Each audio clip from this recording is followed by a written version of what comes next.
care can be quite intimidating when you first start out. So I put together a list of my top 10 favorite plant care tips, and I put them in a nice video for you to enjoy.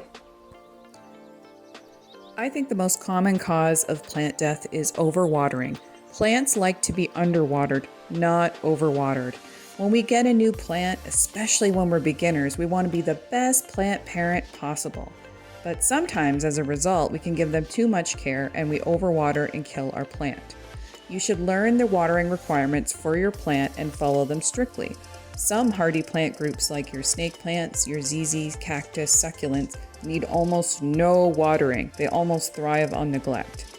I usually water mine once a month, sometimes even less, especially in the winter. They are completely dry before they are watered. Most plant groups like to dry out between watering, so my pothos, Monstera deliciosa, rubber tree, trailing philodendron, and dracaenas, they are typically watered once a week, sometimes every other week, depending on the time of the year. They also like to be dried out completely before they are watered.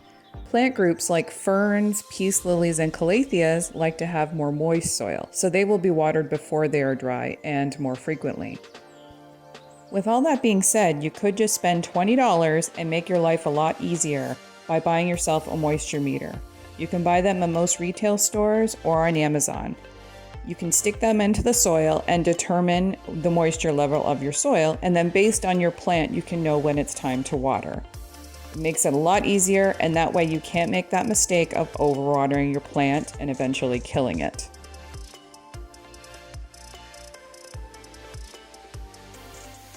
I consider lighting to be in 3 types. Direct, meaning the sun's bright rays shining directly on the plant.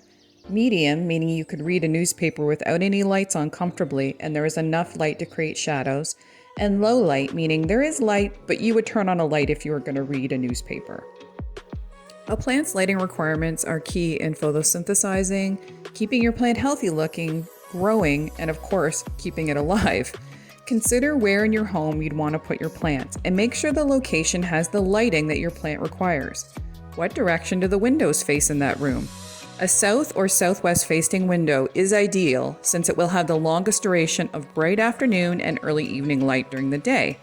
A north or northeast facing window will have bright light in the morning but much less time. You should also consider what your climate is like where you are.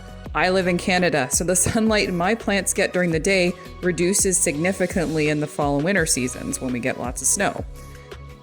There are many plant varieties that I know I absolutely cannot have unless I invested in grow lights due to my climate. The good news is that most easy care plants can survive in lower lighting conditions. Keep in mind that low light does not mean no light. All plants need light to live. But most easy care plants can survive in lower lighting conditions. Get familiar with your plant's lighting requirements and make sure you provide them enough in your home. In many cases, the pot or planter you buy for your plant can cost even more than the plant itself. Pots can be expensive, so you want to make sure you make the right choice. It should match your plant's style, more on that later, and fit your plant's needs. Commonly, you can find plant pots at retail stores, nurseries, and Amazon. But another trick is you can go to thrift stores such as Goodwill. Even if you find a planter that's maybe not the right color, but you like the style of it, try spray painting it white or whatever color you choose, and you have a pot that suits your needs. For a beginner, I recommend either a pot with drainage holes, like a terracotta pot for example, or using my favorite method, which is using a nursery pot and then buying a cover pot to hide it. When you do water your plant, you need to have holes at the bottom so the water can drain out. Your plant doesn't want to sit in water and be soaked, so make sure whatever pot you choose, whichever method you choose, has drainage holes at the bottom so that your plant can have water drain out and not get wet. What is your style? What are you going for with your plants? What style matches with your home decor? Plants come in a variety of colors, shapes, and sizes. Do you like plants that are mostly green? Do you like plants with flowers? I favor plants that are in shades of green, neon green, and silver. Other people I know will favor plants that are more colorful with pinks and purples and blues. It is all based on your style and taste, but make sure when you're buying your plant, you will love it in your space. Another aspect of plant design is the color and style of your pots. Try to choose pots for your plant that speak to your personal style, as well that match well with the plant. Some like softer pastel color pots, some like terracotta, some like metallic, some likes to mix and match your pot colors. Personally, I favor white cover pots for my plants to keep the look matching my neutral decor and making the plant be the star of the show. But that's just my personal preference. Just make sure when you're buying a pot, you're considering your own personal style. You'll also need to consider where you're putting your plant in its cute little pot that you bought.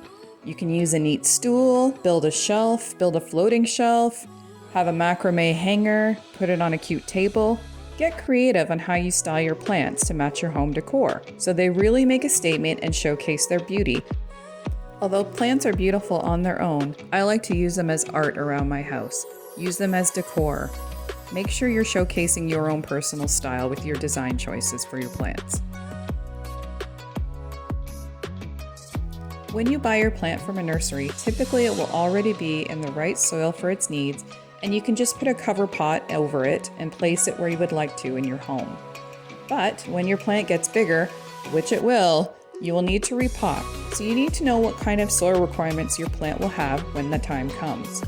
Most easy care plants will be fine in typical houseplant soil you can buy from your local nursery, but a plant such as a cactus or a succulent will want faster draining soil.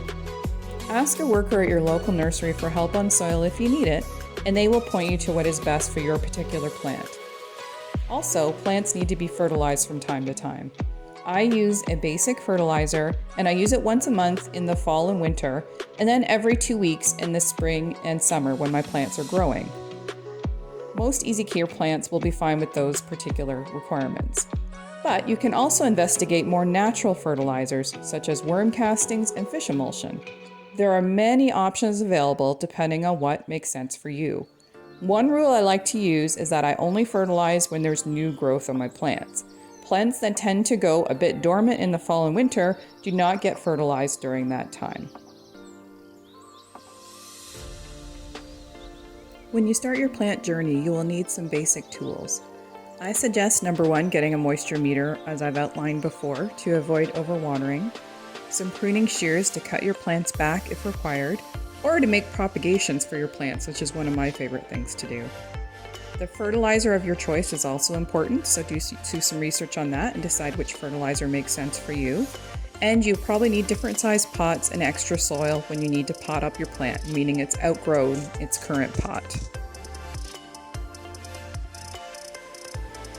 Start with common plants that are easy care. They're also generally a little bit lower priced than, say, your rare or more difficult to care for plants. Just so you know, common plants are common because they're very easy to keep alive. That is why they're so popular. So stick to plants like your Sansevieria, aka snake plant, your ZZ plant, golden pothos, Dracaena varieties, peperomia, peace lilies, and Monstera deliciosa. These are all very easy care plants that are great starters and are great for people who are beginners to plants. YouTube, TikTok, Instagram, Facebook are great for inspiration and tips. There are always new plant ideas and tricks to learn from others in the houseplant community. Some of my favorite YouTube channels are Planterina, Crazy Plant Guy, Good Growing, and WildFern. They often have videos with specific instructions for care requirements for your specific plant. It's very helpful information and fantastic, and these are quite entertaining channels to watch. So just use other social media ways to learn about your plant and get inspiration. Speaking of houseplant communities, join a Facebook plant group in your area. Facebook plant groups offer plant sale days where you can buy plants from other Facebook group members, plant trade days where you can trade up or trade down or trade plants, and great tips on retail sales at your local nurseries and stores. I have given and received some of my favorite houseplants through my local houseplant Facebook group. So it's great because you can get involved in your local community and share planty information.